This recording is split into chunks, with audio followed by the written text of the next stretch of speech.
All right, call to order, Bedford Township Planning Commission regular meeting, November 18th, 2020. If you could all stand for the Pledge of Allegiance.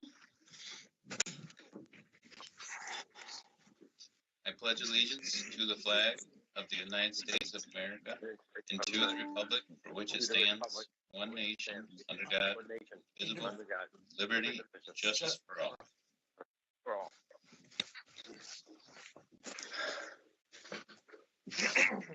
right. Mr. Garrett, could you please call the roll? I can in 2 seconds because everybody isn't in front of me. Here's my cheat sheet.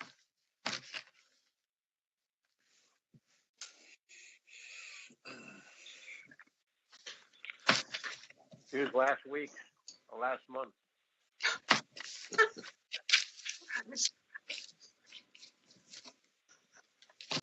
Okay, you're gonna have to help me here a second. Mr. Helm. Here. Mr. Jenkins. Here. Ms. Tinneberry. Here. Mr. Fritz. Mr. Fritz, you're there. Mr. Here. Garbage here, and Mahoney. Mr. Mahoney. Here. And Mr. Anger, here. Did you make it, Matt? I made it. Barely. All right, next we'll move on to the approval of the agenda. If there's nothing to be added, I will entertain a motion at this time. So moved. Second. All in favor? Aye. Any opposed? None. Agenda is approved. Next we move on to number 5, which is set the dates and times for the 2021 Planning Commission meetings. Is there anything you want to say, Karen? This was added on. We just wanted to make certain if we didn't have a meeting in December, we at least had our meeting dates and times set for the 2021. Again, we have them on the second and the fourth Wednesdays of the month. On the first Wednesday, on an as-needed basis, they do begin at 7 p.m. and adjourned no later than 10 p.m. unless otherwise voted on. Sounds good.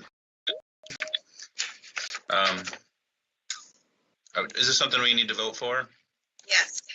Okay, I will entertain a motion to approve the dates and times for 2021. I'll move. Second. All right, all in favor? Aye. Aye.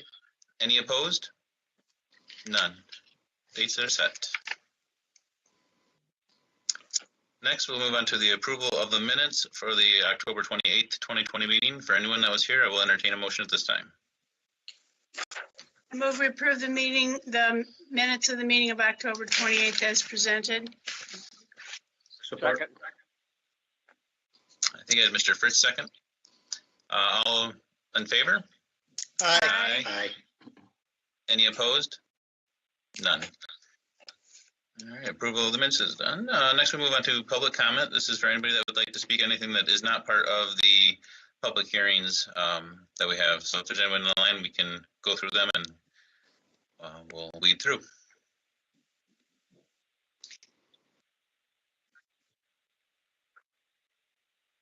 I'm not certain. That is not a familiar number to me, so you may want to check and see. Okay. Thank you. Hi, if your last 4 digits is 1429, you're on the Planning Commission. Are you here for the public comment? Yes, I can hear you. Okay. Are you here for one of the public hearing for the items on the agenda or just in general? Yes, with regard to 8B. Okay, we'll do you have want to you. do that now, or do you want to wait until after 8A? Yeah, we'll have to do 8A first, and then we'll go when I open the public hearing. Okay. Yep, can you call back? Certainly. Thank Certainly. Absolutely. you.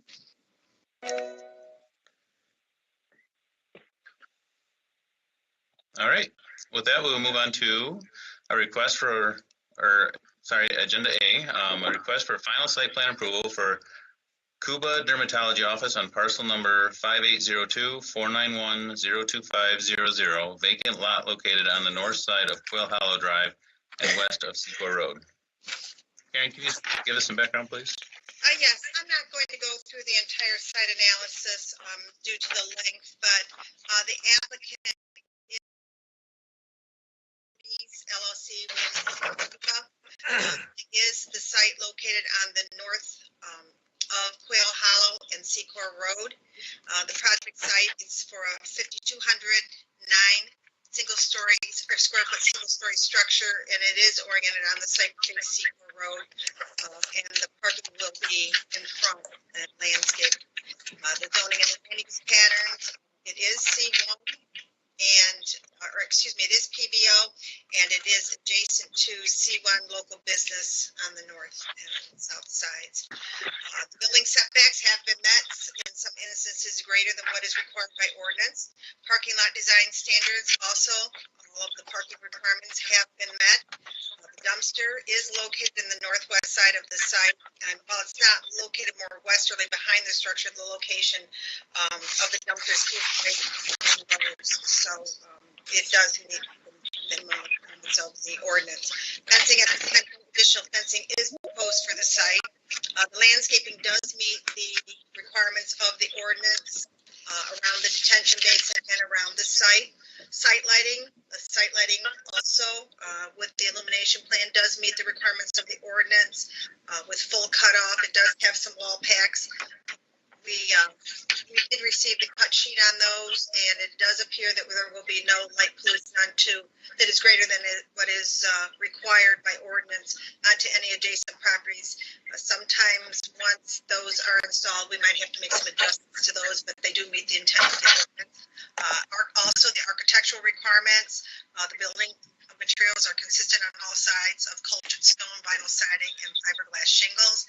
The signage is not being considered at this time. However, the location of the sign is identified on the site plan that is being considered this evening. If they submit a sign for consideration, it does meet the requirements of the ordinance. It will just through the planning department and the building department for permit. If it does require a waiver of any sort, then it would come back to the planning commission. They do have sanitary sewer, municipal water, sidewalks. There are existing sidewalks provided on the south of the parcel line and along Secor Road. The reviewing agencies, letters of approval have been received from the Manick and Smith Group with comments and conditions on September 28th, 2020. The Bedford Township Fire Department with comments and conditions on September 24th, 2020. The Monroe County Road Commission with comments and conditions on September 21, 2020. And the Monroe County Drain Commission with comments and conditions on October 19th, 2020. In summary, any site plan approval shall be conditioned upon addressing all comments and conditions of the Drain Commission, Road Commission, Fire Department, Manick and Smith Group, and submitting the sign design to the Planning Department for review on compliance with the sign ordinance.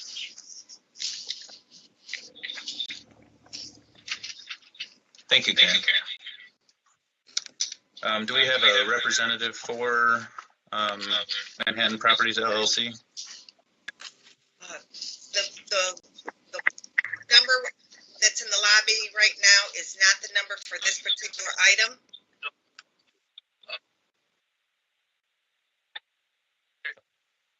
Okay, that would be the engineer for the project, yes. Perfect. Okay. Mr. Frederick? Yes. Okay. This is Dean Frederick. He is the engineer. Oh, thank you. Could you just state your name and address for the record? Yes, my name is Dean Frederick and Associates, 4645 North Summit Street, Toledo. Thank you. Is there anything you'd like to add to Karen's summary? No, our summary is very complete as far as Road Commission, Drain Commission. The letters will state that we have approval and will comply with the conditions that they have as far as the things that normally come along with the site plan. Perfect. Thank you. I'll open it up to the Planning Commission. Is there anything anyone would like to ask?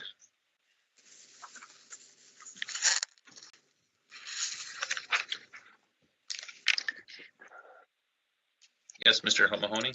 Yeah, just curious if it's going to be a monument sign when they get around to it, or what type of sign will they be putting up there?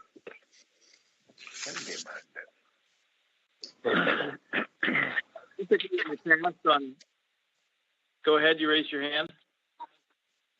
Do you want me to Karen? speak? Sure. It will be required to be a monument sign by ordinance. Should the submittal be anything other than a monument sign, it would have to come back to the planning commission. We have spoken to the owner, and he indicated he intends to submit a monument sign design. Thank you.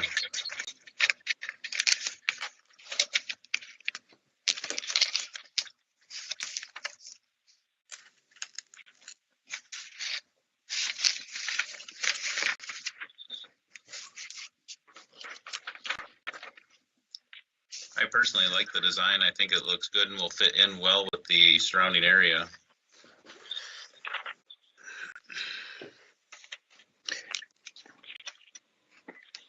Looking for a motion? I will entertain a motion at this time. Okay. I'll make a motion to approve the final site plan for Cuba Dermatology and parcel number 5802-491-025-00, subject to addressing all the comments and conditions of the Monroe County Drain Commission, Monroe County Road Commission, Bedford Township Fire Department, Mannix and Smith Group, and submitting a sign design to the planning department for review and compliance with the sign ordinance. Second. All right, I have a motion. I have support from Nancy. Mr. Garvin, could you please call the roll? Yes, Mr. Mahoney, Yes. Mr. Fritz, Yes. Mr. Helm, Yes. Mr. Garverick. Yes, Mr. Anger, Yes. Ms. Tinneberry, Yes. Mr. Jenkins. Yes. All right, motion approved. Thank you, Mr. Frederick. You have a great evening. You too. Thank you, you too. All right. Next, we'll move on to open the public hearing regarding the request to amend the provisions to prohibit chicken and other poultry keeping in other than agriculturally zoned districts, and to do so by adding new section 1927 to Article XIX, and for the purpose of promoting and protecting the public health, safety, and general welfare of the residents and properties of the Township of Bedford. At this time, I will open the public hearing.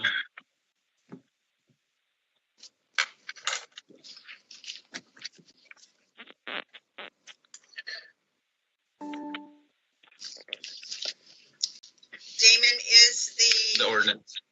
ordinance enforcement, and he will be speaking on both of these public hearings. Now, it is a public hearing, so we may have some people that also want to speak during the public hearing. Right. Okay, I don't know if you want me to go over this first, Mr. Chair, and then if Damon has to wants to add anything further, and then we take comment from the public. Yes, that's a good idea. Thank you. This language that has been prepared for this ordinance amendment is not changing the use that's permitted in the residential zoning districts. We currently do not allow chickens in residential zoning districts. This language is further clarifying the prohibition of chickens in residential zoning district. If Officer Cecil would like to speak more on it, we may want to have him admitted to the meeting now so he can speak, offer clarification. Okay. Yeah, I'm here. Hi, Damon. Hi. What we're dealing with, and Karen basically explained it, is this is not a new ordinance that we're asking for. This is clarification to language that prohibits chickens in residential. The ordinance department is entrusted with going out and enforcing the ordinance regarding this. And what we've come across in the past, since we've been doing it, is the township has, you know, if it doesn't say it's a permitted use, then it's not allowed. So when we explain that to the person that has the chickens, and we say, you know, they ask us, where does it say no chickens specifically in residential? And we say, well, if it's in the residential zoning book, if it doesn't say you can, then you can't. We are taken to task with, well, if it doesn't say I can't, why can't I? So basically getting with Marty and Phil and those guys and sitting down and speaking with them and explaining this, we just asked that some language amendments be put into the already ordinance that already doesn't allow that, so that when we are going out with this, we have, you know, something that the public can actually look at, see, and read for themselves, instead of trying to explain the, if it doesn't say you can, then it's not permitted. I think I understand very well. At this time, I will open the public hearing, and we can take some phone calls.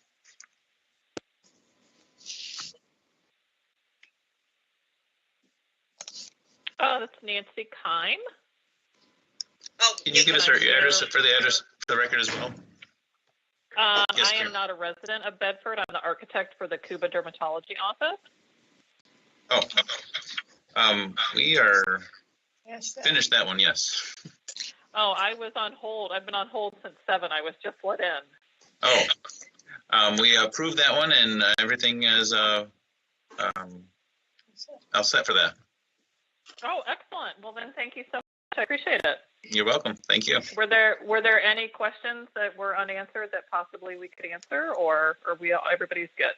Yeah, I think everyone was good. It was pretty straightforward, and Mr. Frederick answered any questions that we had.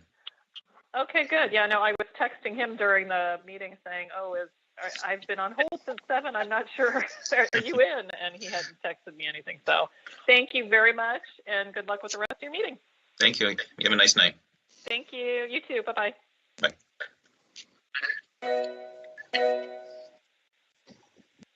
5842, you're on the Planning Commission. You can go ahead with your name and address for the record, please. Is there someone with the last 4 digits of 5842? I believe 5842 was with the Cuba Dermatology as well. Okay. Dr. Cuba, so his item, but I do believe the one on screen is for, that we see it is, okay. Okay. All right. If your last 4 digits are 8017, can you?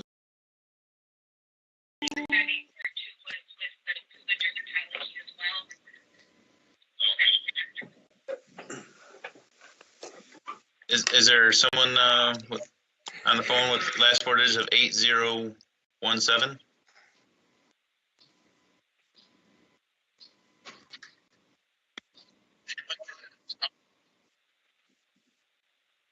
If you Can you hear me?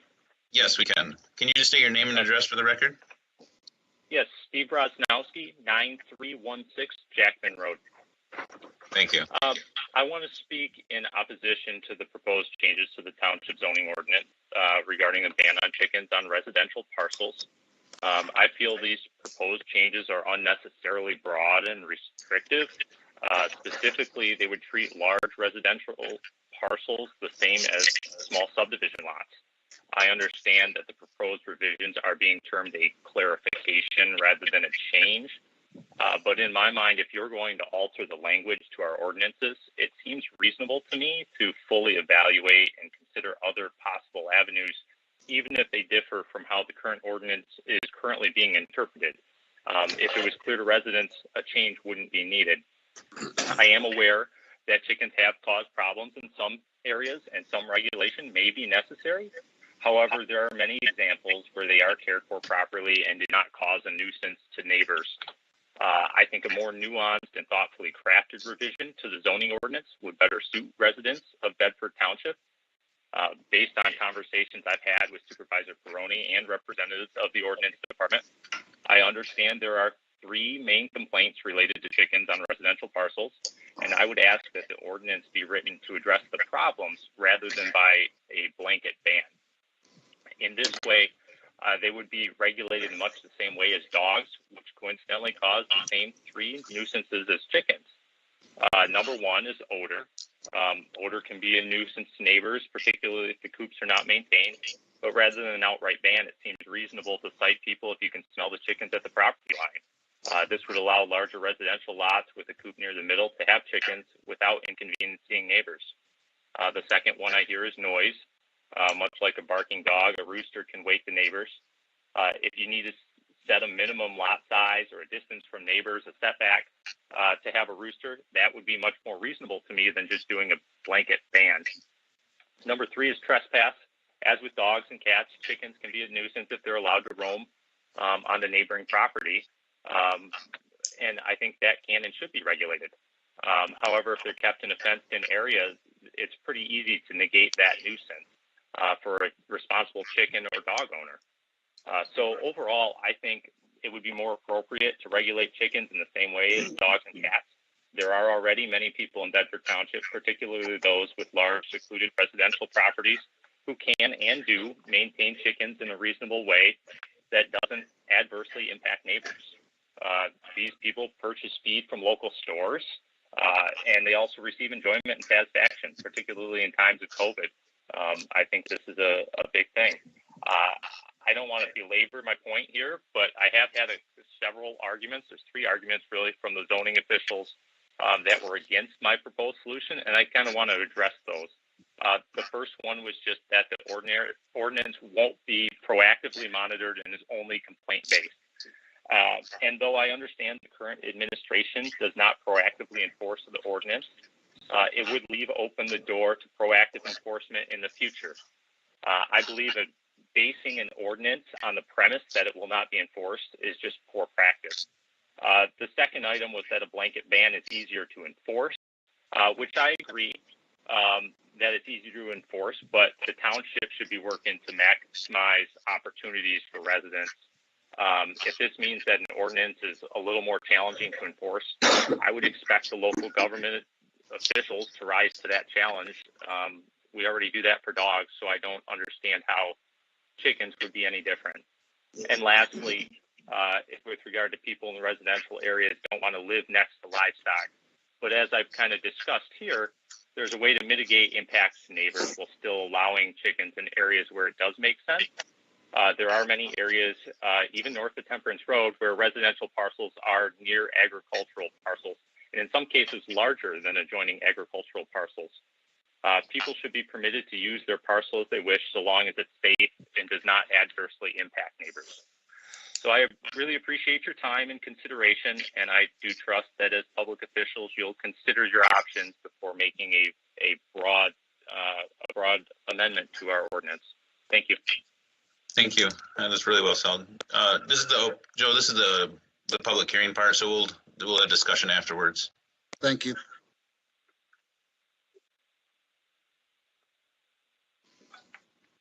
If your last four digits are 3317, you're on the Planning Commission. Could you please state your name and address for the record?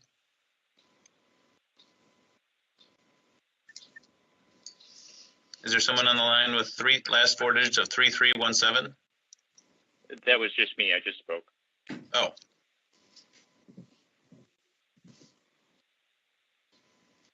George, do we have someone else? Yeah, that's me. Like I said, I just spoke. Sure.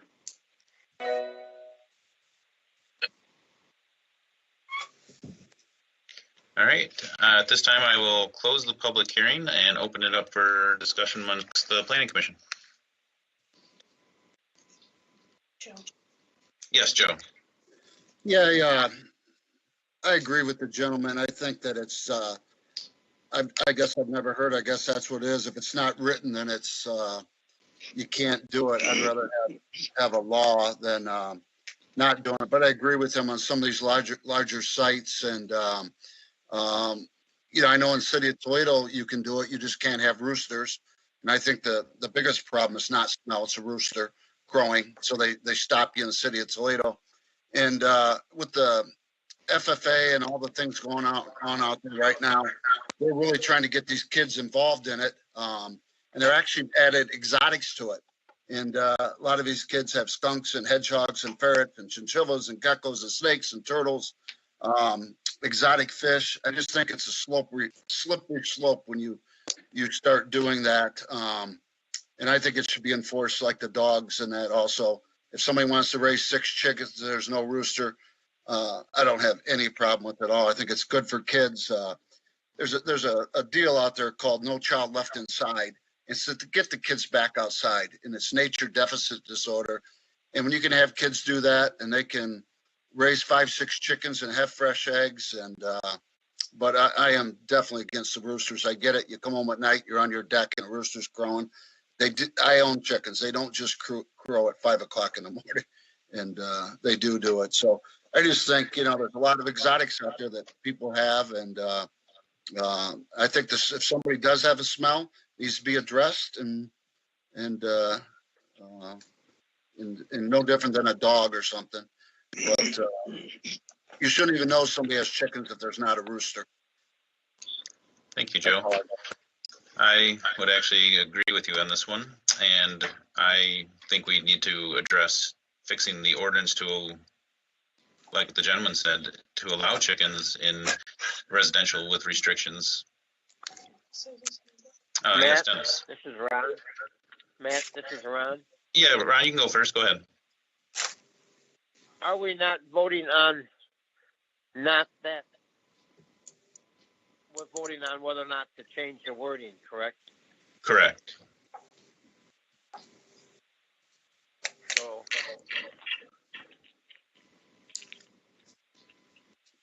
I believe Dennis Jenkins was next. Yeah, and I totally agree with the first caller. We've got large lots around us that are zoned residential, but they're more rural in character.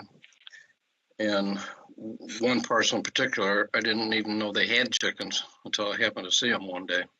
So, I know this is about the language change, but I think approving this language change is going to pretty much set that in concrete. So I would rather see this come back in a little different fashion.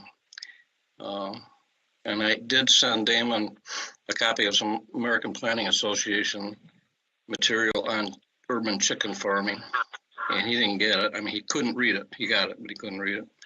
So I would just refer you to that. But I think it's a much bigger question than just the allowing chickens in residential or only in ag. So that's my position. Could I Dennis? say something? Yes. Excuse me, Dennis, Yeah. that urban chicken farming, does that disallow roosters? Yeah, a lot of communities, they don't allow roosters, so. Okay. That's right. May I speak? Who is this? This is Damon. Can I speak? Oh, yes, go ahead. In regards to this language thing, again, this is only, we're not changing the fact that you can have chickens, and I think everybody thinks that because we're changing the language that it's going to prevent people from having chickens. I think Marty will tell you that right now we do not allow chickens in residential or roosters, and so you're not changing the language. If you want to permit this type of stuff, I'm not unopposed to either or.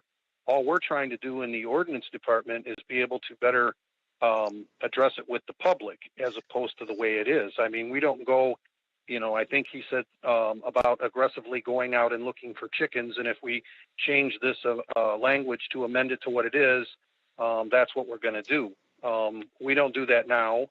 It's by complaint based. And usually the complaints that we get that and make us go out and look for the chickens, he addressed every single one of them up to and including the roosters.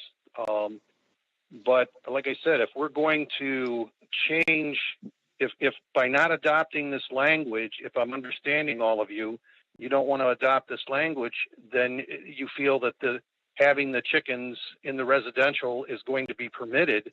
That's not the case by ordinance, according to our current ordinance and zoning requirements. So that would require Marty and the planning and everybody sitting down, and you're going to have to draft a whole new ordinance to address the issues that you're talking about, which is larger lots in residential areas. And then you're going to have to determine what those are.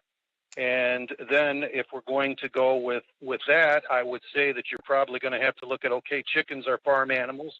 So then the next guy says, well, I want a pig and then a goat and sheep and all of these things. So it doesn't matter to us in the ordinance department which way you choose to go.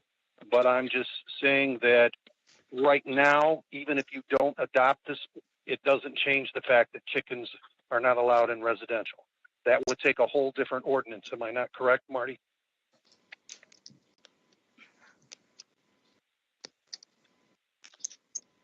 That is correct.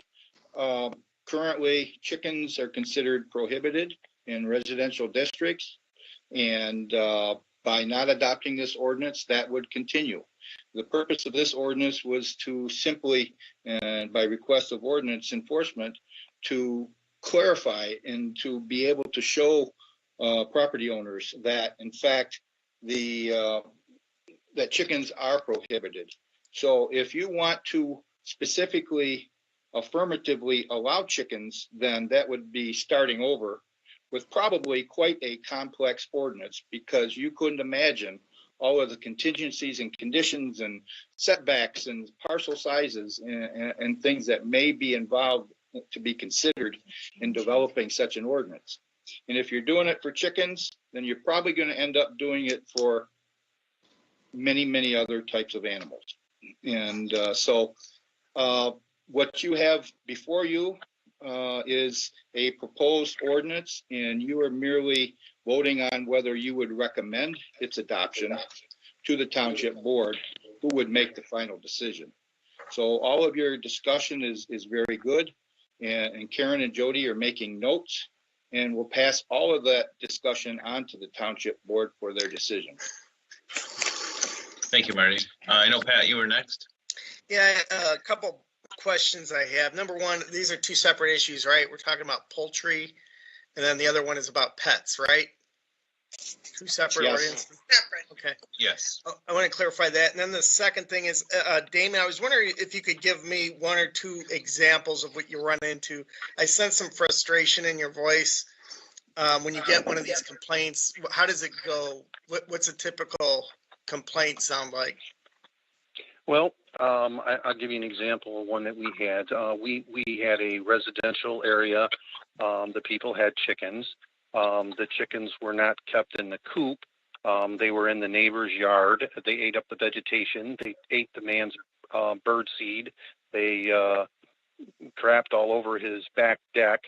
And when we went there, the argument was made exactly like the gentleman that called was talking about. The area in the township, they had a larger size lot. It was still residential. We sent them a notice telling them that, you can't have chickens in a residential. They argued, this is their pet, their kids. I'm inhumane that I would take their pets away from them. I explained to them about, if it doesn't say you can as a permitted use under the current way it's read in that chickens are permitted only in agricultural use areas and not in our residential areas. And again, we're faced with, well, it doesn't say I can or I can't, so why can't I? So the frustration for us is trying to explain to the citizens, because it's not in black and white, wording in ordinances and wording in signs. For example, I think you're all familiar. You can drive up Lewis Avenue and there's a sign at one point that'll say Ida 4, maybe 8. If you're not from Michigan and you don't know there's a maybe Michigan, that sign is very confusing to people because they're like, what do you mean it's 4, maybe it's 8? So it's the same kind of confusion that we have in dealing with it. And when we have people coming into the ordinance department who are frustrated by something that's not in black and white, that it is, it's still illegal, like Marty had explained, we still do not allow them. It was just something that I and the ordinance department thought that getting better language and definition, putting it in black and white, not in any ways are we changing the fact that you can have chickens in residential, because you can't. And like I said, whether you adopted the language or you don't, it isn't going to allow the people that currently have chickens. Maybe we haven't had complaints. That's great, because we are complaint based on that. We're not going out looking for them, but I'm trying to make it so that people can understand the language when they are charged with that offense and be able to understand why it is the way it is. Yes, Joe. Yeah, I guess I'm a little confused. I didn't realize that just because there wasn't a law that makes it illegal. And I'm with Dennis and with the first guy. It's just if we have to make it where it is legal and no roosters, I'm for that, because there's too many people out there that raise eggs and kids, and I think to get these kids out of the house. And should they lock up their chickens? Absolutely. It shouldn't be on somebody else's land. But just to say somebody's got 4 acres and they happen to be in a residential area and you can't raise chickens, I'm not for clarifying the law. I think they should be able to. So that's my 2 cents. Dennis, did you have another question? Yeah, maybe if we had brought this in front of the planning commission during a regular meeting and talked about it before it got to the public hearing stage, we could have clarified this and come back with a very good ordinance. As I said, I have the reference material if the planning commission would like to take a look at it, but I'm not in favor of just outlawing them, period. I would rather spend the time working on an ordinance to allow them in certain areas. So yeah, I don't want to change the wording now when we want to change it completely. Well, you have to turn around and change it again. Right. That's what I was thinking myself. Could I get a copy of that, Dennis? I'd like to read that also. Sure. If you give me free admission to the zoo. There you go. No, kidding. Yeah, I'll drop that off. Thank you very much.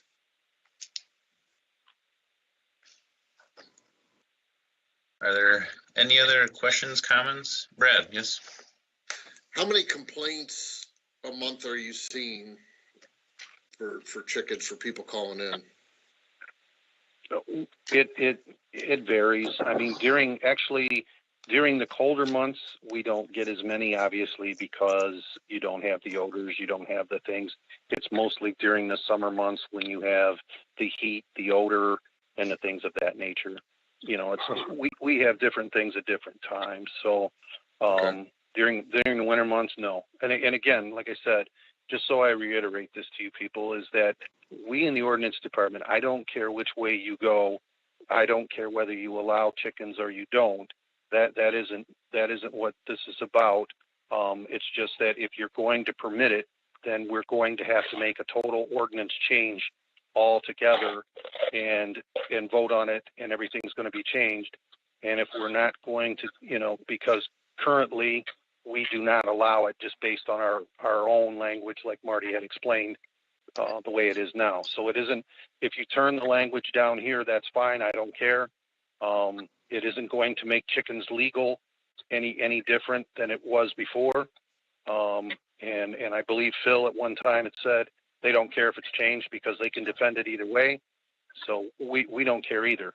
So this was just, like I said, trying to make it clear in black and white so that the average person could understand. I understand if it doesn't say you can, then you can't as the permissible ordinance, but most people don't understand that. So, but if you're going to look at drawing up a ordinance that's going to allow this, then I would suggest that the planning board look at that and talk with Marty.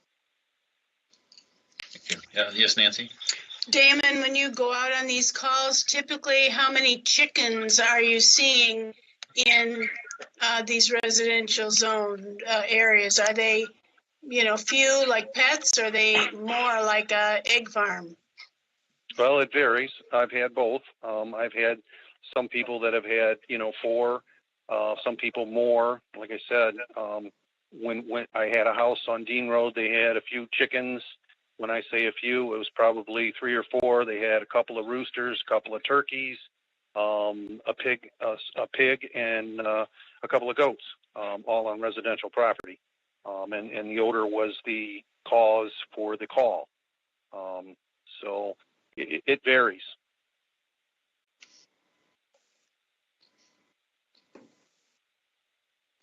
What would it take, Marty, for us to work on a restrictive ordinance change? I mean, I think that's where a lot of us are wanting to go with, is more that route.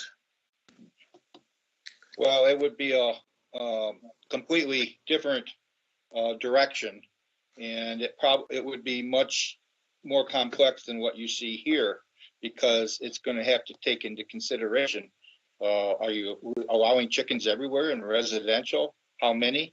Are we talking subdivisions? Are we talking non-subdivisions? Are we talking 2 acres? Are we talking 1 acre? Are we talking setbacks? Are we talking screening?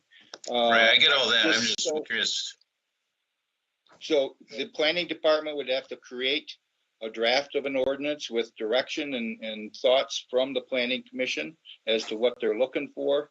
And then it would start a similar process to this here. It would come before the planning commission for formal consideration and a public hearing.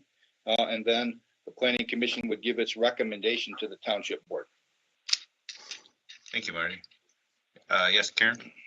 Marty, would it not first have to go to the township board for direction from the township board to draft another ordinance amendment that would change?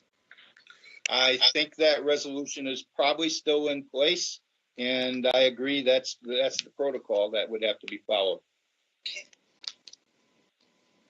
Okay. Yes, Dennis? Yeah, a number of years ago, we had an issue with horses in residential, so we created an ordinance amendment to allow horses in residentially zoned parcels subject to a lot of conditions. So chickens are certainly a lot less bulky, and I don't think it would take that much effort to come up with a good ordinance. There are a lot of models out there. I agree, Dennis. Yes, Pat? Yeah, I just worry about the slippery slope and these guys going out and just trying to do their job, and they're going to get discouraged real quick because somebody will always push the envelope. That's what kind of bugs me about, giving an inch and people will take a mile. And I don't envy the position Damon and whoever else, enforces our ordinances has to deal with. That'd be my concern. Yes, Joe?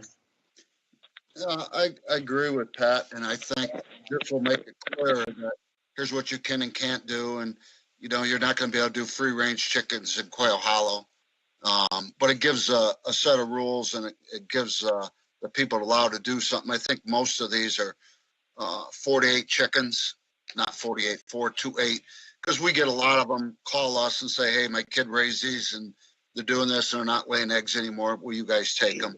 And we always do take them at the zoo. But I think it gives, instead of just a blanket saying if it's not written, that it's automatically a no. So I agree with Dennis and the horses and that and acreage, that it's not that hard to write. And then Damon then can go out there and say, you comply or you don't comply. Right now, everybody's in non-compliance and they don't know it. I just never heard of, if it's not written, then it's an automatic no. I didn't realize that. I don't know if that's the same way in a lot of different areas, Marty, like that. If it's, is it usually like that? Well, this zoning ordinance is a permissive ordinance. And so what that means is, and for an example, if we're rezoning a piece of property from residential to commercial or something like that, or industrial, one of the things that Karen always advises the planning commission, she reads through the list of permitted uses. And that's an example. There is a list in every zoning district of what the permitted uses are. And if the proposed use is not part of those permitted uses, then it's not permitted. And so that's the similar idea about the chickens. Okay, I get it. Thank you very much.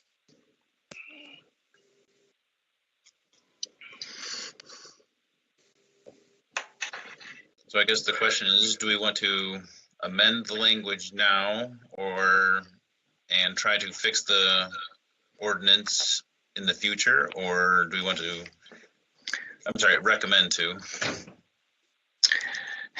So I will entertain a motion from anyone who would like to do so at this time. Mr. Chairman, if I could, Yes. I believe your options would be to recommend approval, recommend denial or disapproval, or recommend approval with changes. But if you're going the different direction, that's probably not something that you would entertain. So it's probably a recommendation of disapproval or a recommendation of approval. And then let the township board go from there and take your advice. Thank you, Marty.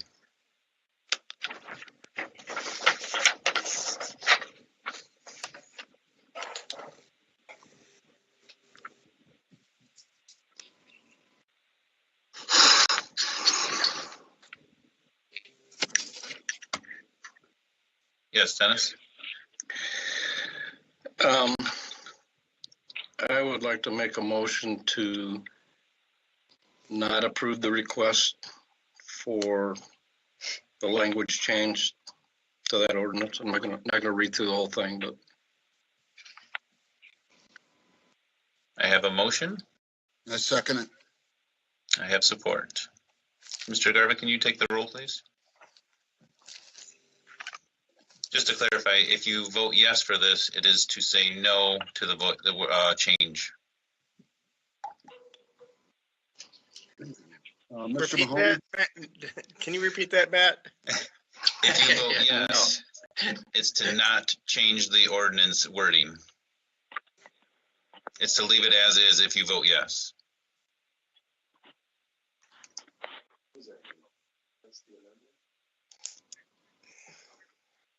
Mr. Garvin, can you take the roll, please? Mr. Mahoney? No. Ms. Tinevery? Yes. Mr. Fritz? Yes. Mr. Helm? Yes. Mr. Anger? Yes. Mr. Garvich, yes. And Mr. Jenkins? yes. All right, our recommendation is to not approve the language at this time. And I think we're all in agreement that would prefer to see an ordinance made to reflect chickens. Right. Most of us. I think even Pat agrees with that. Oh, no, yeah, I do. I just don't want to make the job Right. hard for the guys in the field. Right, I understand. Thank you. All right, next we move on to item C, which is open to the public hearing regarding the request to amend the provisions to add a provision better defining and regulating household pets, and to do so by adding new section 1928 to Article XIX, and for the purpose of promoting and protecting the public health, safety, and general welfare of the residents and properties of the Township of Bedford. All right. Karen, can you give us some background on this one? Again, this language is to offer clarification to an ordinance we currently have in place. I do believe probably that Officer Cecil could better address this as they deal with, again, this ordinance on a possible daily basis. So.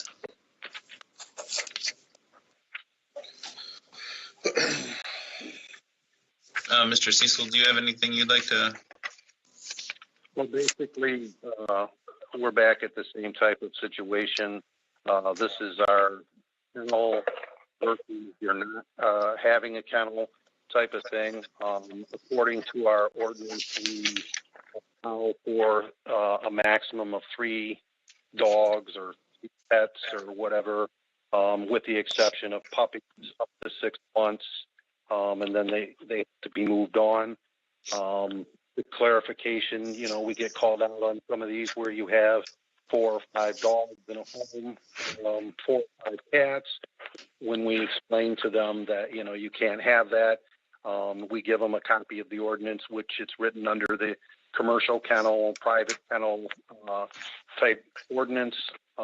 They first and foremost are always saying, I'm not running a kennel. These are my personal pets.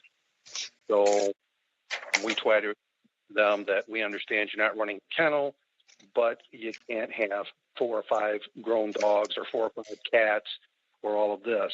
Again, it becomes a issue, barking dogs, odor, just the basic, you know, trespassing on the other people's property and things like that.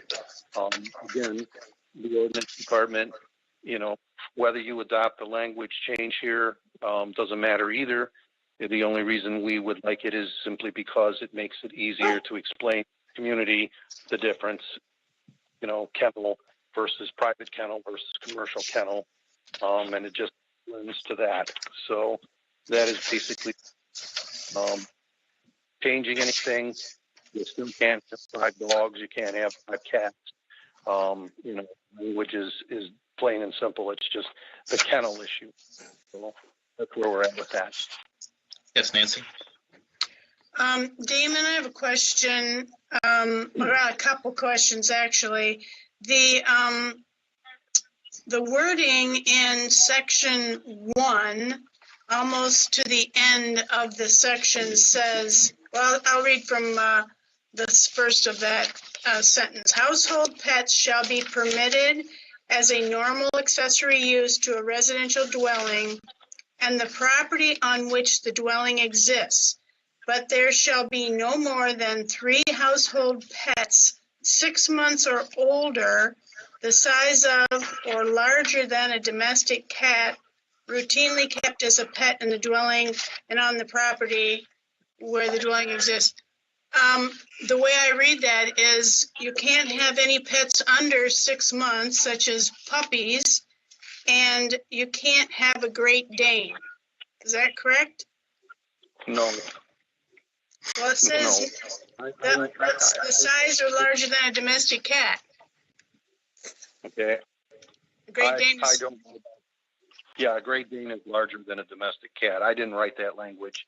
That would have come from our attorneys. The purpose again has nothing to do with the size of that and whether it's a Great Dane or it's a cat. In puppies, we've always allowed that. You have puppies up to 6 months and then they have to move on. The idea is that you don't have no more than 3 of dogs, 3 cats, or 3 or 2, and however the combination was of adult dogs or cats being. Before I get too far along, I would like to go back just a hair and open the public hearing. Make sure there's no one that has anything that they would like to say first, and then we'll. Sorry, I forgot about that part. So, is there? We'll give a few seconds, George. Is there anybody on the line right now?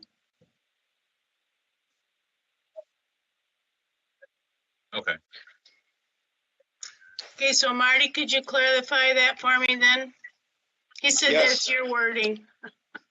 Yes, well, it's not my wording, but I got it in front of me. You can have 3 Great Danes, but you can't have 4. You can have 3 Great Danes and a handful of animals smaller than a cat.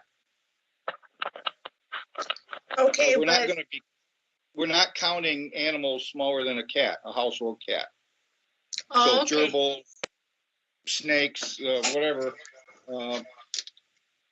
So if you can have 3 animals larger than a cat, which of course would be a Great Dane.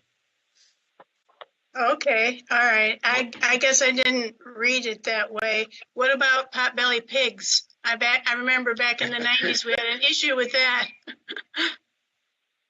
Well, that gets into a whole another issue and question as to whether they're exotic or they're farm animals or wild animals or they're household pets or they're canine. So that'd be a whole nother evening. Well, okay, but are they covered under this household pet thing? It says no dangerous animals or exotic animals or farm animals or wild animals are allowed as household pets. And this is related to a residential dwelling in Right. any zoning district. So we're not distinguishing any zoning district. It's just a residential dwelling. Okay, all right. Yes, Joe? You know, that gets back to what I said before, and if you adopt that, or if you do that or keep it, kids can't have hedgehogs. Hedgehogs are exotic. If they're smaller than a cat, they can. Well, if they're smaller than a cat, they can have as many as they want. We're not counting them. That's the way the language reads. Okay. So ferrets, snakes, turtles, fish, birds, but those all fall under exotics. Even your macaws are exotic. If they're exotics, they would not be allowed. And that's what I'm saying. Every one of those are exotic. Not one of them. Hedgehogs are exotic from what country they come from. They're in every pet store. And that's what I'm just saying. Ferrets are in every pet store. Chinchillas, geckos, snakes, all your snakes. You can't keep a snake that is not exotic. Under our rules with the USDA, I can have all exotic animals. I cannot have deer. I cannot have garter snakes. I cannot have skunks without a permit from the Fish and Wildlife. So most zoos in the state of Michigan and all over the country, when we go to ZAA meetings, they don't have that. They have exotics, which is crazy. It's based on the USDA, and they can come 24/7 or whatever to your place. So any of those animals, if it falls under exotic, you can have exotic fish. They're not saltwater fish are actually exotic from different parts of the world. Your bird, all your parrots, everybody's got a macaw in their house is an exotic. It's not so I think it's a slippery slope there. And another thing that just happened to us, being a zoo, we don't have to let outside animals in because of like dogs and people coming here and saying they can buy on the internet a thing that says it's my, and I don't know what the verbiage is, Marty, that they put a thing on it, and it's a little chihuahua. It's my comfort dog, and you got to let it in. We're one of the very few, because of the exotic animals, we don't have to, and I can't have them attacking a $4,000 kookaburra.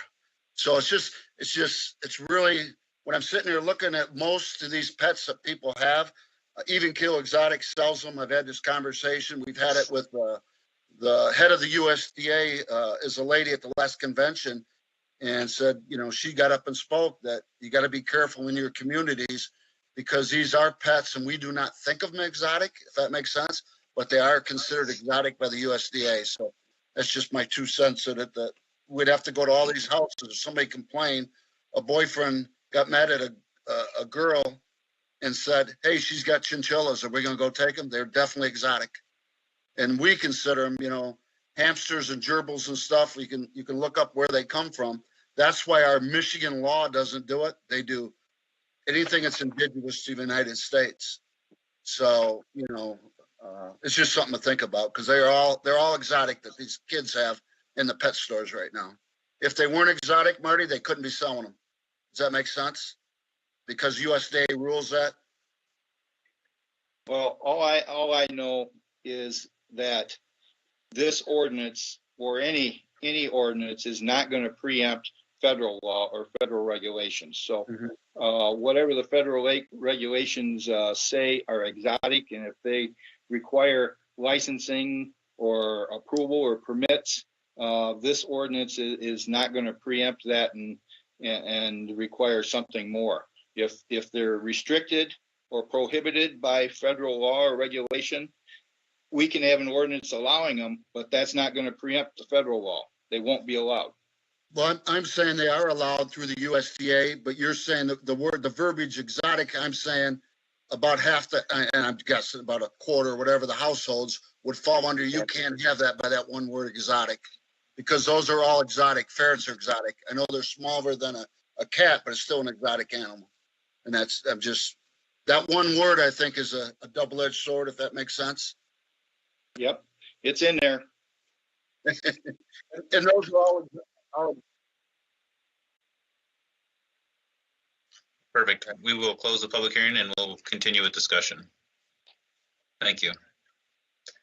All right, I don't know who is in order, but Jody, did you have a question? I thought I saw your hand first out of all of that. I just wanted to make sure I didn't miss you closing the public hearing. Perfect, thank you. I think the next one was Pat Mahoney. Yeah, I'd just like to ask Damon again, what kind of stuff is he running into? Is it people with 4 or 5 large dogs?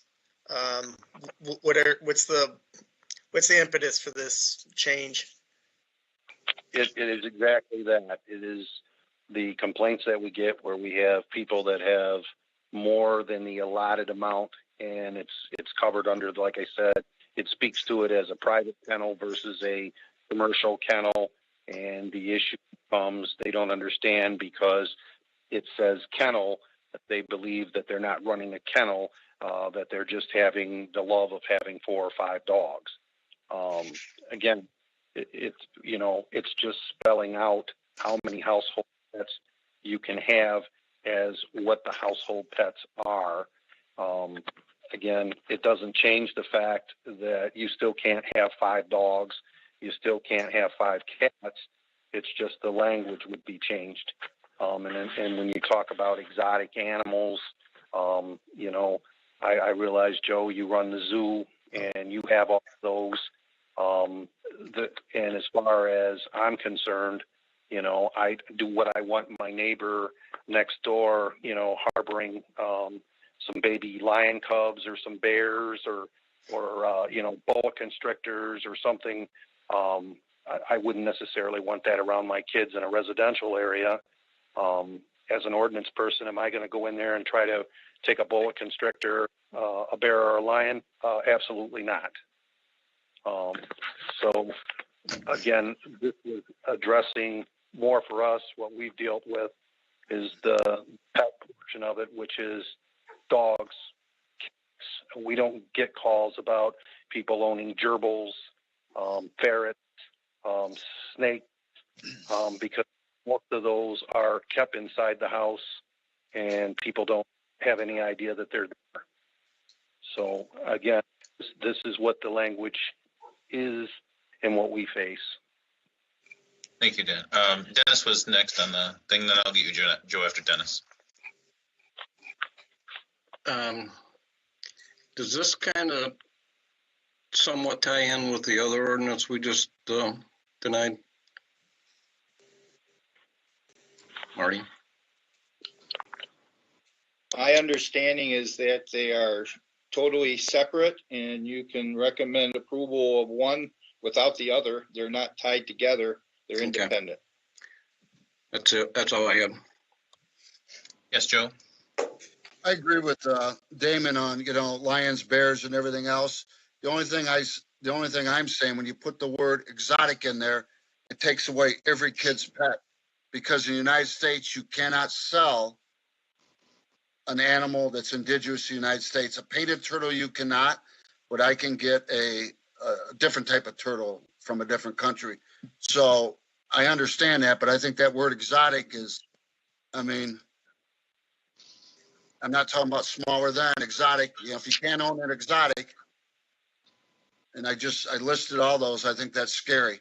I'm not saying you're going to go to their house, Damon, but if you get a call on it and it's in there and it says exotic, and you go to the guy's house and somebody broke up with somebody, who cares?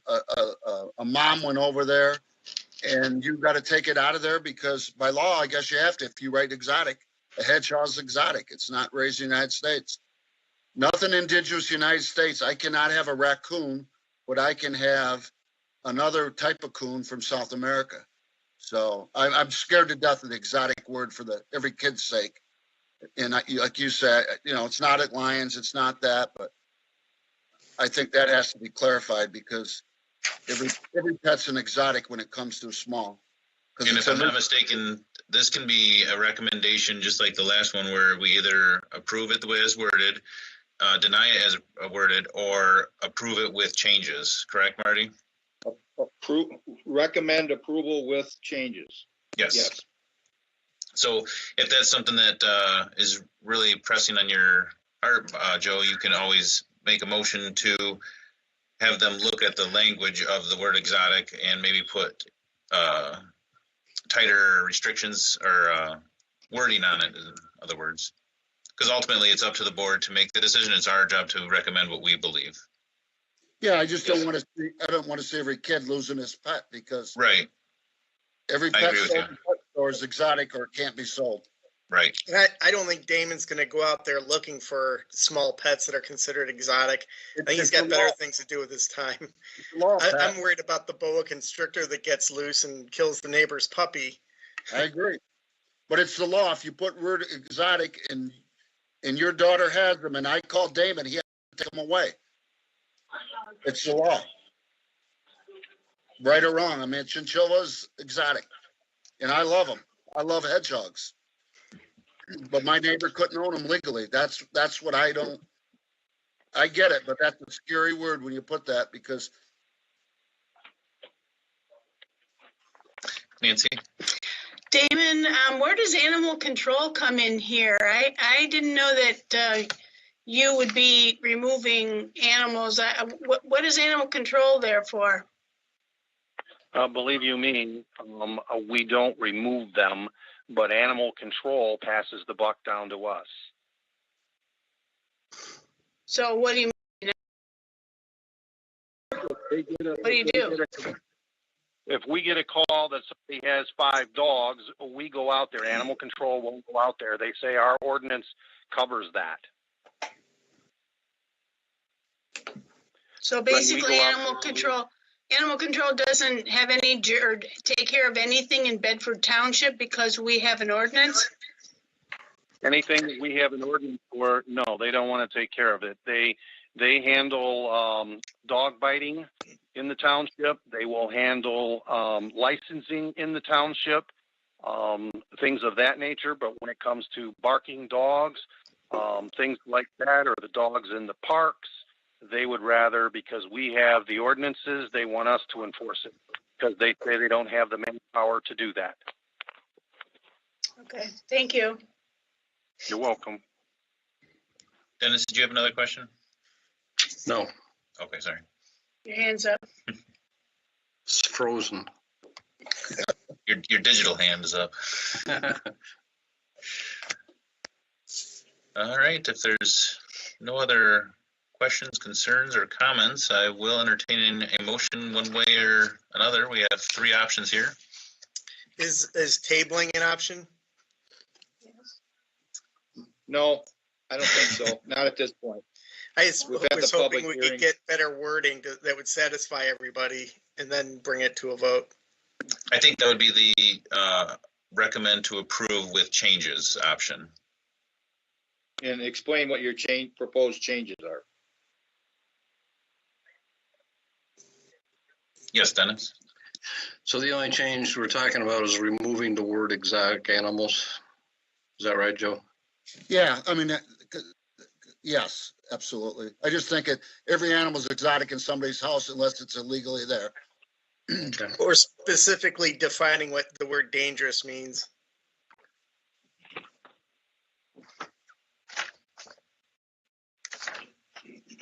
As I say, I think that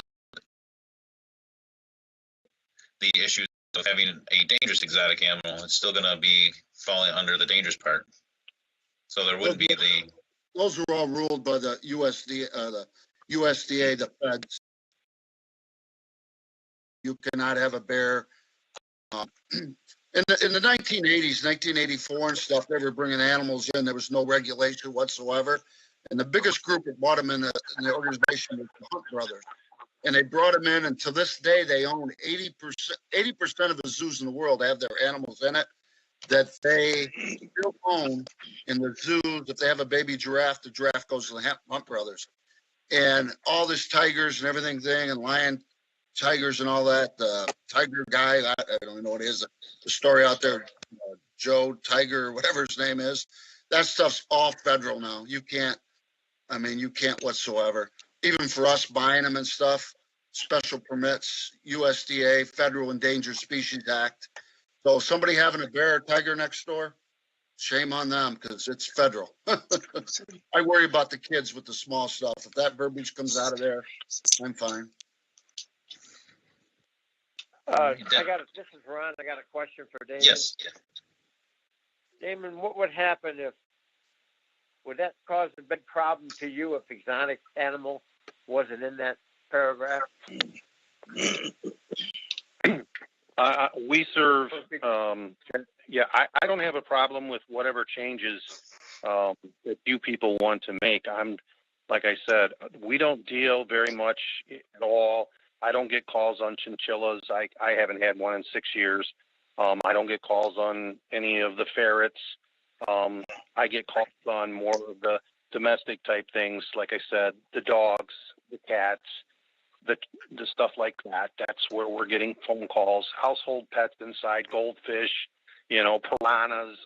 We don't get calls on them. But let's say if that exotic animal was taken out of that paragraph, and if it wasn't an exotic animal that was dangerous, you would still have the authority to not allow it, correct?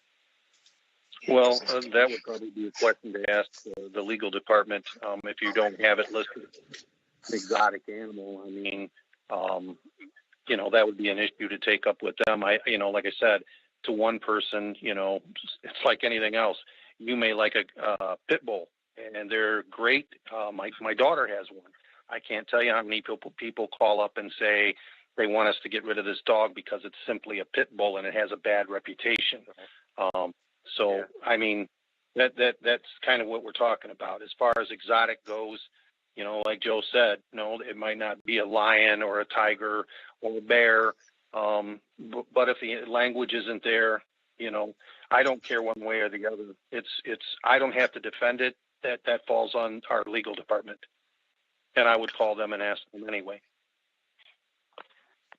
I guess my concern, if the word's in there and you got called on it, I think you'd be obligated to take the small animal out, the kid's pet, the gerbil or something. That's the only reason I don't want it. And the other neighbors call and go, that's illegal.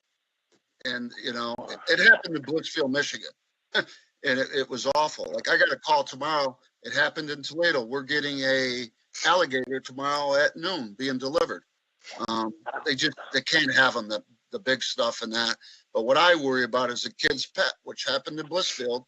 And it was, and I'd have to look it up or call the person, see what animal. I'd hate to say which one it was, but it was a small pet in a fish tank, and there was a fight. And this is what it said. The ordinance office went out there, and they were obligated. Are you obligated if it says that, Cecil, and somebody calls? If our ordinance says all exotics, which it does now, and we approve it, are you obligated when you go there and say, I hate to take your chinchilla, but this is the law? It's just a question. If you're not, I don't have a problem with it. Well, I suppose if it was listed as one of the illegal exotic animals, then yeah. I mean, how do we make the determination? Like you just said, you're allowed to have a chinchilla, which would be listed as exotic, but you can't have an alligator. And I love my pet alligator, Alex, and he's an exotic animal. Because the USDA regulates that, federal. They're the one that regulates it and says that's why they let the pet stores bring them in and import them. That's why they let them raise them like even keel. And that's why you don't see pet stores, which they used to. The USDA got involved. Squirrel monkeys, spider monkeys. When I was a kid, you could buy them. So if the verbiage could be in there, if you could be, and I don't know how that verbiage is, Cecil and Marty, but if you can buy it locally here, everybody knows that chinchilla's an exotic, not everybody, but chinchilla's an exotic pet. But a chinchilla is not going to hurt anybody. But if you're called on it, I don't want you have to take them out or turn your head. And the USDA regulates what can be sold and what cannot be sold. Maybe that's the verbiage, Marty, in there, because, like I say, if it's indigenous to the United States, you can't sell raccoons. You can't have them as pets or anything. So I have a special permit just for the hawks and eagles because they're indigenous to the United States, and my owls, and that's a federal permit. So I think, and I don't know this guy's thinking out loud, these guys sell them in the pet stores, and they're not considered dangerous. And maybe there's some verbiage we can see, because like I said, I got a call from Ohio and asked if we would take it. They found an alligator, And that's not, even though it's exotic, just like a chinchilla, it's not, it's regulated by the feds. Well, And I don't know if that even makes sense, Marty, but I know they're both exotics, I guess I'm trying to say. And one of them can be sold in a pet store and the other one cannot be sold in a pet store. Well, I would say to the extent animals are exotic and they're regulated by the federal government, then we don't need to step into that arena with our ordinance because they're regulated by the feds. And with respect to Damon removing animals, I don't see that ever happening. What he has is an ordinance violation. He doesn't have the authority, or I'm sure he doesn't have the authority to remove any animals. He just writes them a ticket. It's a civil infraction. And then what happens? It stays in the house, or is that our dog warden or something? Well, there would be continuing violations as long as that violating animal or animals are in the premises in violation of the ordinance. Okay. I'd like to say one last thing. There's a case that was just won by a gentleman in Detroit, and they come in and took all of his hedgehogs and everything else, and the USDA came in. Matter of fact, even Keel, Zach was a witness on it, and the lawsuit is just absolutely unbelievable when they come in and took them all away and did it, and they won it, and the feds backed them on it because it was legal that they were selling a legal exotic pet. And just happened in Michigan 2 weeks ago in the case, and a little hitch in there. They took all the 400 hedgehogs and they sold them before the case was over. So it's just kind of crazy. And we follow that and we see it. And I'm on a board for the USDA, for the ZAA. So it just, that's going to be a very interesting one here in the future, because the people took them just to hold them and they sold them online, exotic animals for sale. So I just worry about the small animal. And I guess I've said enough tonight. Thank you very much. Nancy. Well, I just have a comment. Pat brought up the dangerous animal.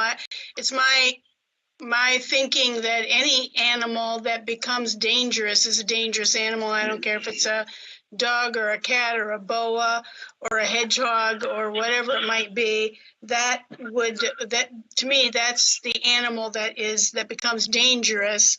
So I think that needs to stay. I'm not one way or the other about exotic. I think that if that it makes it easier for people to have different kinds of pets, I'm okay with taking that out. But then the next one is or farm animals. So we just denied the earlier change, but if farm animals stays in this one, then they're going to be competing if we allow the chickens. So I'd like to hear from Marty, what about the farm animals, if this is a different ordinance than the one that we're talking about changing. Well, the language here in this paragraph says common examples of household pets are dogs and cats and similar animals normally kept as pets. You seldom see chickens kept as pets in a house. So I think that can be distinguished. Okay. I think it's to some degree that you're never going to write a perfect ordinance. I mean, you could write 1,200 pages of ordinance trying to touch on every unique angle. So, to some degree, there's going to be some discretion in Damon's part as to whether it applies. Okay. I just didn't want them to be competing. And I do know in this green society and ecological society that we're moving into, chickens are becoming more and more familiar as pets. Now, I don't know inside. I don't have a pet chicken, but I don't know if people keep them inside. But I do know that chickens, especially with people who are homeschooling, they find that certain kinds of what we consider farm animals to be learning tools for their homeschoolers. So, I mean, I think the discussion earlier about making that change is a good one, but I just wanted to make sure they wouldn't be competing. Thanks, Marty. Our pet Chicken Little, he was more of a pet than our cat. She stayed outside though, because the poop was a nightmare. I'm agricultural zone though, so I'm okay. I think it was Pat was next, sorry. Yeah, okay, Joe, man, you're a wealth of knowledge. I'd love to go to your zoo sometime. I like to say that at the outset. My sister is she works for the county dog warden, and the stories I hear from her about people who have a lot of dogs on the property, they can't possibly manage them. I think that seemed to be Damon's main concern, are dogs that are out of control, are potentially out of control. I worry about him, letting one person slide and they cite their cousin George, who was allowed to have this pet or that pet. We're just making it hard on these guys. I just want to reiterate that point. Yes, Dennis? You ready for a motion? I'm ready. I had it written down. I'd like to make a motion to recommend approval of the request to amend the provisions to add the provisions better defining and regulating, who wrote this? Household pets, and to do so by adding new section 128, 400.1, 1928 to article, whatever, for the purpose of promoting and protecting the public health, safety, and general welfare, subject to the removal of the reference to exotic animals. I have a recommendation with changes. A second. I have support from Nancy. Mr. Garvey, can you please take the roll? Sure. Mr. Anger, Yes. Mr. Mahoney, Yes. Mr. Fritz, Mr. Fritz. We'll go back to Mr. Hunt. Yes. Yes. Mr. Garvey. And Mr. Tenenberry, Yes. Mr. Jenkins. Yes. Mr. Fritz, yes. All right. Good discussion, guys. Next is item D, which is a discussion and recommendation regarding the adoption of the capital improvement plan, which has been long awaited. Karen, can you give us some background on this? I think we lost Karen. There I go. I know that previously Dennis had a lot of time invested in working on the capital improvement plan, and Nancy actually has presented this. I think that it would be appropriate to allow Nancy to go ahead and discuss this and answer any questions you may have, and then move forward. So. Well, I will have to agree with your first comment about Dennis. Was appointed by the board to lead this task. Some things happened down the road as this came together, but all I did was attend a seminar in Ypsilanti that was a total education for me. I put together a model of what I brought back from there. Basically, you have had it, every board member's had it for quite some time to be able to look it over. Their recommendation was making sure there was a summary and the outline of the plan and how it was going to be developed in terms of the township board working together with the planning commission. I think that initially in the past, Dennis, when he was employed by the township, sought to move this forward, and with every township board prior to this one, nothing ever materialized. So it was my passion agenda item for myself to accomplish this before I was gone, not literally, but in terms of public service. And so I just set forward to do it. I'm not presenting this as a total solution.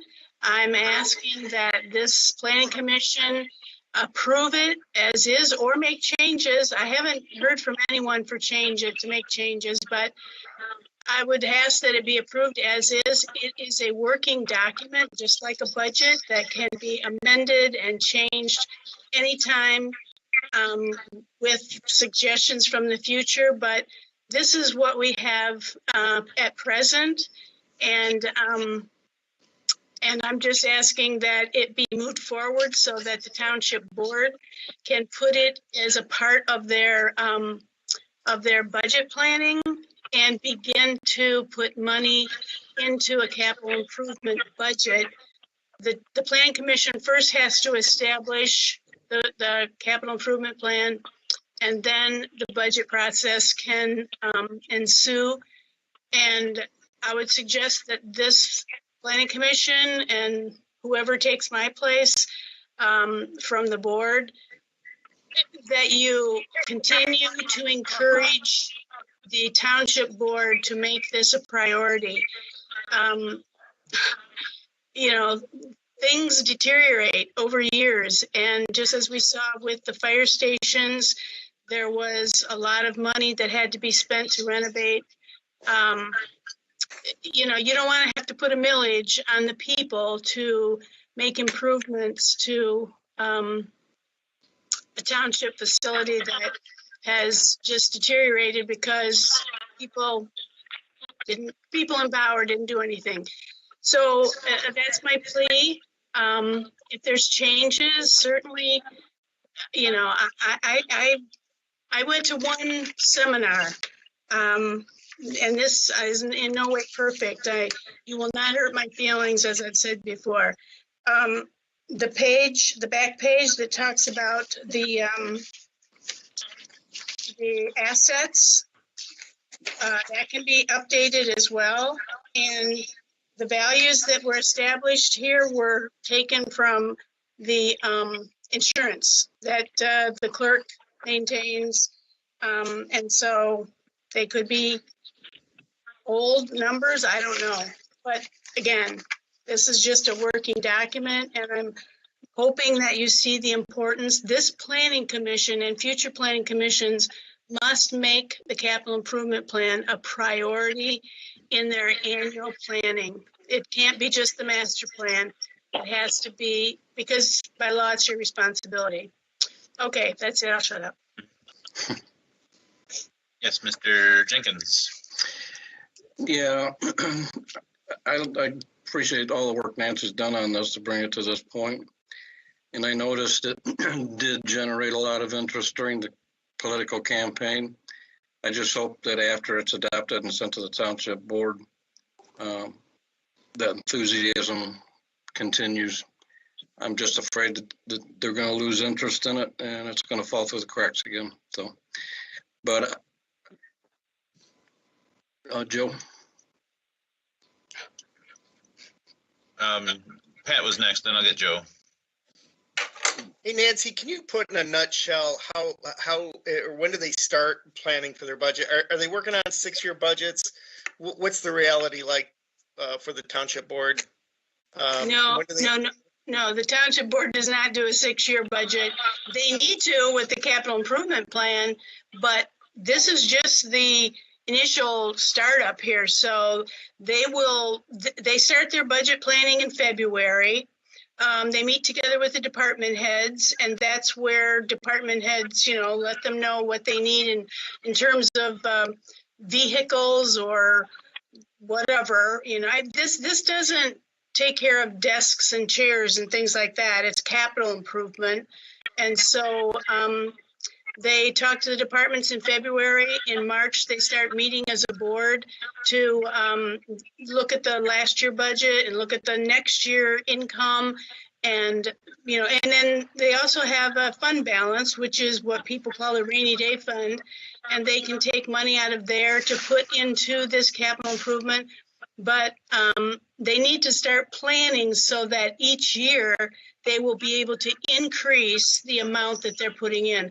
$100,000 isn't going to take care of renovating a building. So they're going to have to begin to build up that capital improvement so that there's money in there to make the renovations they need.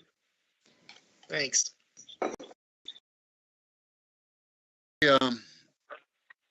You know, there's an old saying that government does two things well: is print money and fight wars. And I think this is just the smartest thing. I'm glad both these guys worked on it. I hope it doesn't drop off. We need this so you can see where it's going. When you have one big pot and it looks like a lot of money, it can go quick. And Nancy, this is probably the most important thing that I think this came across since I've been on the board. And Dennis, you guys have been pushing for it. I don't know why it's not there, but I would love to see that money allocated, and that's where it goes. And great job on both you guys. But I just love the idea, and I agree with you, Dennis, that you know we have to keep that. We have to keep people aware of that. And there's your money to spend. And if Nancy, it's new, but maybe more's added, more's this, and 1 year it's 100,000, 200,000. Wow, maybe we got enough now. But I thank you. In business, this is what you have to do in business, you know. We shouldn't have to do it in government also. So thank you. Dennis, did you have another statement or a question? Yeah, I'd like to make a motion. I think we're ready for a motion. Can I ask a question? Oh, yeah, sure. Go ahead. Can I Yes, ask Ron. a question? This would Yes.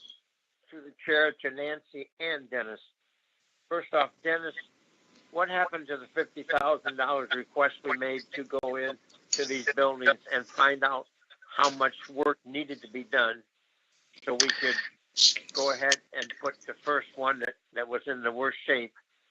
I think it was 50,000 we asked for. So Nancy, do you know what happened to that request last year that we were supposed to get back with us from the board? I can probably answer that. Okay. We had a recommendation on how much it would cost to go through all the facilities and determine their condition and their useful life. And in order to come up with that number, we had a private company go in and do that work. But the number that came back was about $50,000. And I don't think the request ever actually went to the board, but I think the feeling was they'll never accept it. So it wasn't presented. Dennis, I do believe that there is $50,000 in a capital improvement fund, but not, okay, we as a board, part of this whole process that I typed up and what I learned at that seminar was you have to develop a fund before you can start putting, you can't just put it into a line item budget. And so we did that. Trudy researched that and came up with the name, and it's not called Capital Improvement Fund. It's a different name and it's a transition something or other, but there is $50,000, I do believe, currently sitting in there. This is the problem, though. The Planning Commission has to drive this. You're not just here to vote on what the Planning Department brings before you. You're here. You're also responsible to drive this capital improvement business. And so I don't know if it's going to take a meeting together with the township board or you requiring your chairman to address the township board at a meeting, whatever it is, but you will have to drive this to recommend to the township board how much money you think needs to be placed into that fund every year. There is a fund established. There was a resolution that was passed several meetings ago, maybe months ago. I don't remember exactly when, but I know Trudy looked into that and came up with that fund. So And I do believe there's 50,000 in there currently. The problem, and I'll have to confess that I was the one that convinced the board, whether right or wrong, that we shouldn't spend all the money on a company telling us what to do or putting the money into the budget to be used on the building. So that whole thing with hiring that company fell apart, and I'll have to admit, I believe that I was the one that squashed it. Right or wrong, I don't know, but I don't like to see money spent on paying somebody to do the job that we can do. And I agree with you, Dennis, that there's none of us have the ability to go in and determine what it needs to rehabilitate something. So maybe I messed up. Some people think I did, but that's just me. I don't like to spend money on services. But anyway, the money, there is 50,000 in this other fund that has been created, but it needs a lot more than that. But the one thing about evaluating the need and the cost of the need, at least you have some numbers. The value of the building doesn't tell you nothing on how much it's going to cost to bring it back to a workable state. I agree. Yes, Joe? I think we got some awful smart people on this board, and I hope this goes through, and I hope maybe we can meet on the side or with whoever and look at some of this stuff.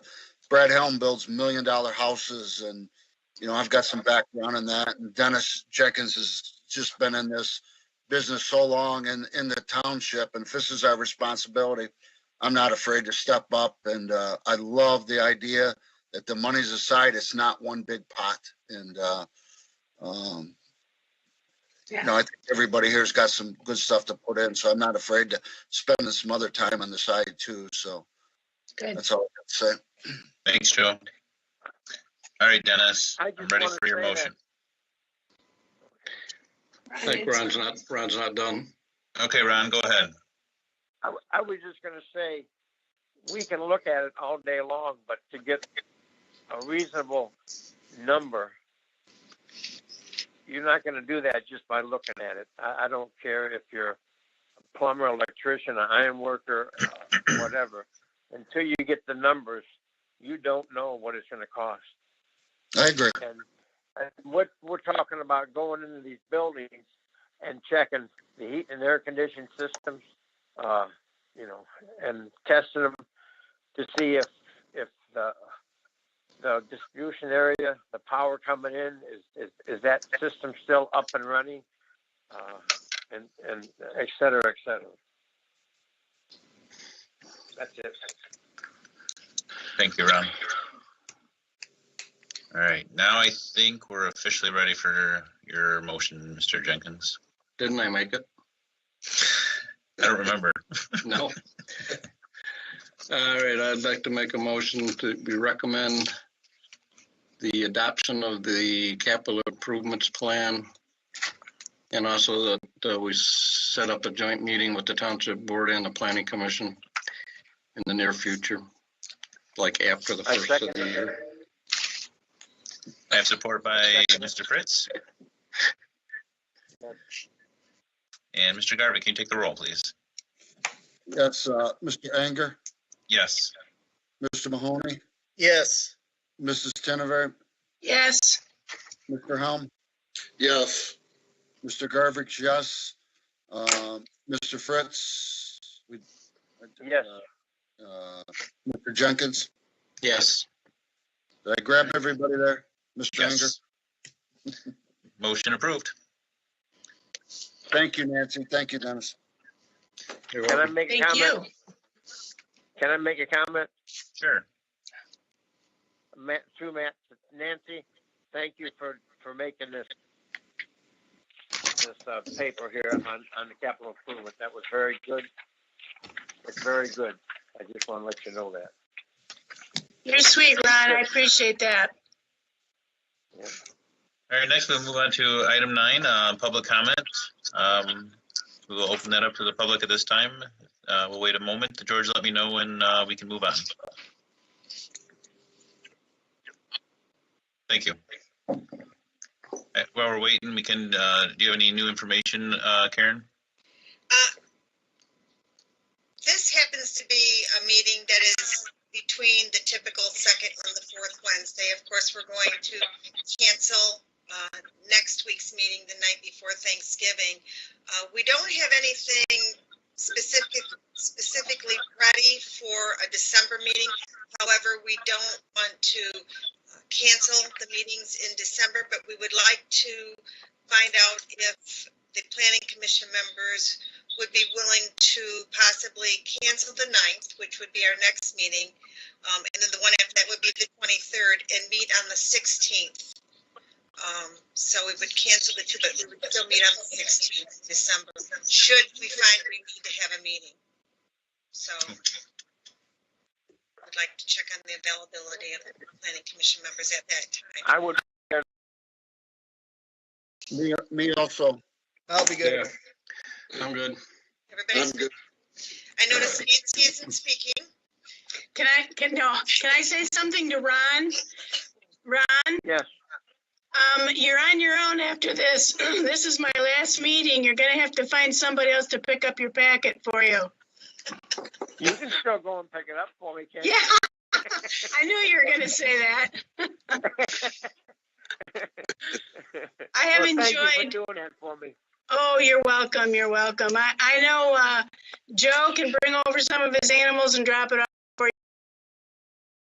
Tell everyone, this has been a wonderful experience for me. I have really enjoyed. I was hanging around township government for years before this. I was never appointed to the planning commission, and I have really enjoyed the last, I don't know, whatever it's been, a year and a half maybe, working with you all. And I appreciate your wisdom and your desire to really put Bedford first and make decisions that are best for our community. So thank you.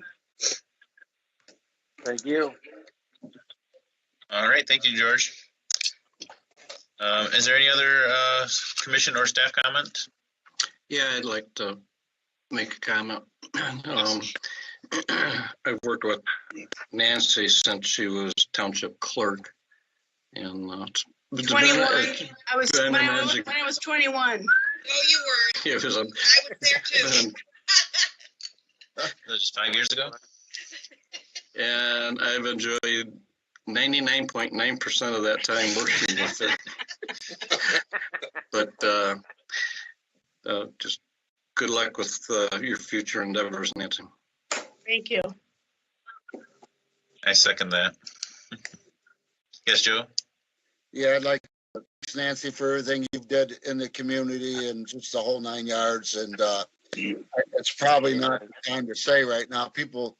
Most of you people, I don't know if everybody on the board knows that Nancy's son-in-law played for Michigan. And the rumor is the two of them are taking over coaching. So I don't know if we should let that out yet, Nancy, or not. But good luck on the new job. Thanks. Yeah, I have been asked to coach that team. So thanks for letting everyone know, Joe. I have to say though, Joe, my husband and I were friends with Joe's parents. So I've known Joe since he's been, just a young guy. Diapers. Yeah. But I've enjoyed, and I used to be Dennis's boss, but now Linda's his boss. She thought she was. Yeah, that's true too. Karen, did you have something you wanted to say? I just wanted to say thank you to Nancy as well. We've sure enjoyed having her on the planning commission and her dedication to the community and the residents of this community, and hope you enjoy your time now with family, friends, and just have fun. I just hope the next person that replaces you can keep me in line like you did. Yeah. I doubt it. All right, if there's no other comment at this time, I will entertain go ahead, Brad. Nancy, I just want to thank you for everything you've done for the community. always well liked. Well, Brad, thank you for all you did for my house. Welcome. All right. I will entertain a motion to adjourn at this time. So So moved. moved. Okay. Support. All right, all in favor? Aye. Aye. Any opposed? None. Meeting adjourned.